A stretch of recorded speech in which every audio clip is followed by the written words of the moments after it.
पाकुड़ की सड़कों पर टोल का प्रहार, क्या जनता को मिलेगा जाम से छुटकारा। नमस्कार, आप देख रहे हैं झारखंड नामा। आज हम बात करेंगे पाकुड़ शहर की, जो एक तरफ तो विकास की राह पर अग्रसर है, लेकिन दूसरी तरफ एक ऐसी समस्या से जूझ रहा है जिसने आम जनता का जीना मुहाल कर दिया है। यह समस्या है भीषण जाम, और इस जाम के पीछे जो मुख्य कारण निकलकर सामने आ रहा है वह है नगर पालिका का टोल टैक्स और चेक पोस्ट। हाल ही में पाकुड़ के युवा नेता और सामाजिक कार्यकर्ता अजहर इस्लाम ने इस मुद्दे को लेकर सड़क पर उतरकर मोर्चा संभाला। क्या है पूरी कहानी, आइए विस्तार से जानते हैं। रमजान के पाक महीने में जनता की परेशानी। किस्सा शुरू होता है रमजान के 27वें रोजे की शाम से, जब पूरा शहर इफ्तारी के बाद अपनी जरूरतों और त्योहार की तैयारी में व्यस्त था। तभी पाकुड़ की सड़कों पर एक भयावह दृश्य देखने को मिला। मुफस्सिल थाना से लेकर अब्दुल कलाम आजाद चौक तक गाड़ियों की लंबी कतारें लगी थीं। अजहर इस्लाम, जो किसी जरूरी काम से शहर की ओर जा रहे थे, उन्होंने देखा कि इस भीषण जाम में केवल गाड़ियां ही नहीं बल्कि आम इंसान भी फंसे हुए थे। छोटे बच्चे, बुजुर्ग, महिलाएं और वे रोजेदार जो इफ्तारी के बाद घर पहुंचना चाहते थे, घंटों सड़क पर तड़पने को मजबूर थे। आलम यह था कि कई लोग समय पर घर नहीं पहुंच पाए और सड़क पर ही उनकी स्थिति चिंताजनक बनी रही। टोल टैक्स या जनता की जेब पर डाका। अजहर इस्लाम ने इस दौरान एक बहुत ही गंभीर सवाल उठाया। उनका कहना है कि पाकुड़ जिले में नगर पालिका द्वारा वसूला जाने वाला टोल टैक्स भारत सरकार के नेशनल हाईवे टोल से भी ज्यादा भारी पड़ रहा है। दरों में विसंगति और वसूली के बेतरतीब तरीके ने पूरे जिले को त्राहिमाम करने पर मजबूर कर दिया है। जाम की स्थिति को देखते हुए अजहर इस्लाम खुद अपनी गाड़ी छोड़कर लगभग 500 मीटर पैदल चलकर मौके पर पहुंचे। वहां उन्होंने देखा कि नगर पालिका के कर्मी टोल वसूली में तो मुस्तैद थे, लेकिन उससे लगने वाले जाम की उन्हें कोई परवाह नहीं थी। आप लोग जहाँ खरीदते हो सिस्टम कीजिए। अब इस तरह से देखिए कितना लंबा जाम है, देखिए खाना तक जाम है। अब गरीब आदमी अभी रमजान का महीना में आना जाना कैसे करेगा? हाँ, आप मान लीजिए कोई पेशेंट है, अब उसको पेट में दर्द है, अगर सही से टाइम तक हॉस्पिटल नहीं गया तो मर जाएगा वो। तो इसके लिए ये दिस इज योर रिस्पॉन्सिबिलिटी, आप लोग का रिस्पॉन्सिबिलिटी है। इसको आप लोग ठीक कीजिए, ठीक है, इसको सही कीजिए, जाम नहीं होना चाहिए।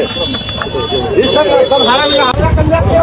सब हारा में कहा चाह रहे हैं कि अभी जो आप कहीं से आ रहे थे तो चेक नाका पे वहाँ रुके थे आप जी, रुक के कुछ आप वार्तालाप भी कर रहे थे, क्या कुछ मामला है? देखिए, मामला ये है कि मैं अभी जस्ट घर से इफ्तारी करके आ रहा था। आने के क्रम में मैंने देखा कि अब्दुल कलाम आजाद चौक जो है वहाँ पर आपका मुफस्सिल थाना से लेकर अब्दुल कलाम आजाद चौक तक पूरी तरह से रास्ता जाम था। यहाँ तक कि एक टोटो भी बढ़िया से पास नहीं हो रहा था। मुझे भी कम से कम 500 मीटर दूर से पैदल आना पड़ा। मैं वहाँ नगर पालिका जो टोल टैक्स है अब्दुल कलाम आजाद चौक के पास, वहाँ का कर्मी लोग को बोला कि आप लोग के वजह से यहाँ का जो आम नागरिक है उन लोग को बहुत सारी परेशानी उठानी पड़ रही है। रमजान का महीना है, मेरा घर भी बहुत लोग आके मुझे कंप्लेंट किए थे कि हम लोग ऐसा भी कभी कभी होता है कि रमजान भी हम लोग खोल नहीं पाते हैं, कि रास्ता में ही हम लोग फंस के रह जाते हैं। तो मेरा जो नगर पालिका का कॉन्ट्रैक्टर है, जिनको टेंडर मिला है, उनसे अनुरोध है कि आप अपना कर्मी बढ़ाइए, अपने स्टाफ का वृद्धि कीजिए और जरूरत पड़ने से आप टोल टैक्स लेने का जगह और जहां पर जाम नहीं हो उस तरह का बनवाइए कि जहां से आम नागरिक जनता को तकलीफ नहीं हो, परेशानी नहीं हो। अभी 2-3 दिन बाद ईद है। ईद में उधर में जितने ग्रामीण लोग हैं सबको अभी कपड़ा खरीदने जाएगा, बाल बच्चा को लेके जाएगा। खुदा ना खास्ता इसी तरह से जाम में किसी का कोई एक्सीडेंट नहीं हो जाए। जिस तरह से बड़ी गाड़ी चलती है, टोटो चलते हैं, कोई अपना बाल बच्चा को मान लीजिए बाइक से ही ले जा रहा है, घंटों घंटा जाम में फंसा रहेगा।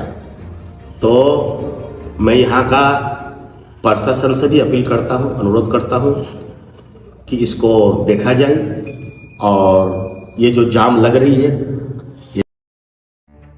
अजहर इस्लाम ने वहां मौजूद नगर पालिका कर्मियों से सीधी बात की। उन्होंने सख्त लहजे में कहा कि टैक्स वसूली के नाम पर जनता का उत्पीड़न बर्दाश्त नहीं किया जाएगा। उन्होंने कर्मियों को चेतावनी दी कि जनता की सुविधा उनकी पहली प्राथमिकता होनी चाहिए, न कि केवल राजस्व वसूलना। चूंकि 2-3 दिन बाद ईद का बड़ा त्योहार है, पाकुड़ के बाजारों में हजारों की भीड़ उमड़ने वाली है। ऐसे में अजहर इस्लाम ने प्रशासन और टोल कर्मियों को स्पष्ट निर्देश दिए हैं। टोल वसूली के लिए काउंटरों की संख्या तुरंत बढ़ाई जाए, मौके पर अतिरिक्त स्टाफ तैनात किया जाए, सुरक्षा व्यवस्था को दुरुस्त किया जाए ताकि कोई बड़ी दुर्घटना न हो। अंत में बात करते हैं अजहर इस्लाम के उस संदेश की जो उन्होंने पाकुड़ की जनता के लिए दिया है। उन्होंने स्पष्ट किया कि उनकी राजनीति सत्ता या कुर्सी के लिए नहीं बल्कि सेवा के लिए है। उन्होंने कहा, जनता का सम्मान ही मेरी राजनीति की पहचान है। उनका यह कदम पाकुड़ की राजनीति में एक नई चर्चा छेड़ गया है। क्या प्रशासन उनकी इन मांगों पर ध्यान देगा? क्या ईद से पहले पाकुड़ की जनता को इस जाम के जंजाल से मुक्ति मिलेगी? यह देखने वाली बात होगी। आज के न्यूज पॉडकास्ट में बस इतना ही। पाकुड़ और झारखंड की तमाम बड़ी खबरों के लिए जुड़े रहिए झारखंड नामा के साथ।